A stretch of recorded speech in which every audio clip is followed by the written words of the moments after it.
जय महाराष्ट्र. महाराष्ट्र प्रदेश काँग्रेस कमिटीचे अध्यक्ष हर्षवर्धन सपकाळ यांचा मी जाहीर निषेध करतो.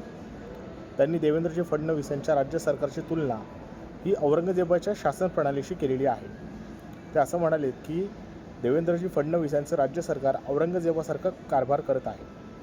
मी हर्षवर्धन सपकाळ यांच्या वक्तव्याचा जाहीर निषेध करतो. कारण माझं असं मत आहे की राज्य सरकार हे औरंगजेबासारखं प्रशासन चालवत नाही आहे, तर खुद्द केंद्र सरकारच औरंगजेबासारखं प्रशासन चालवत आहे.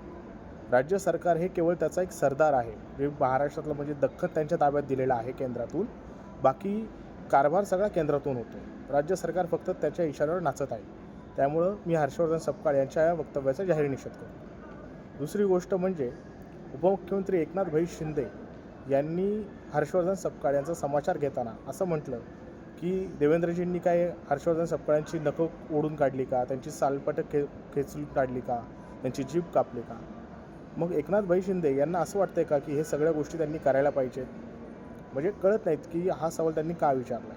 आणि राहिला प्रश्न देवेंद्रजी फडणवीस यांच्या सरकारने काय केलं, तर आत्ताचे सरकार काय करते ते दिसतंच आहे. पण इथं मागं तुम्हाला आठवत असेल की जरांगे पाटलांचं ज्यावेळेस पहिल्यांदा उपोषण झालं होतं, तर त्या उपोषणावर लाठीचार्ज करणारे झाला होता त्यावेळेस सरकार देवेंद्रजी फडणवीस यांचंच होतं. आणि वारकऱ्यांवर देखील लाठीचार्ज झाला होता, त्यावेळेसही सरकार देवेंद्रजी फडणवीस यांचंच होतं. त्यामुळं या सगळ्या गोष्टी आहेतच. पण तरी देखील हर्षवर्धन सपकाळ यांचा पुन्हा एकदा जाहीर निषेध. जय महाराष्ट्र.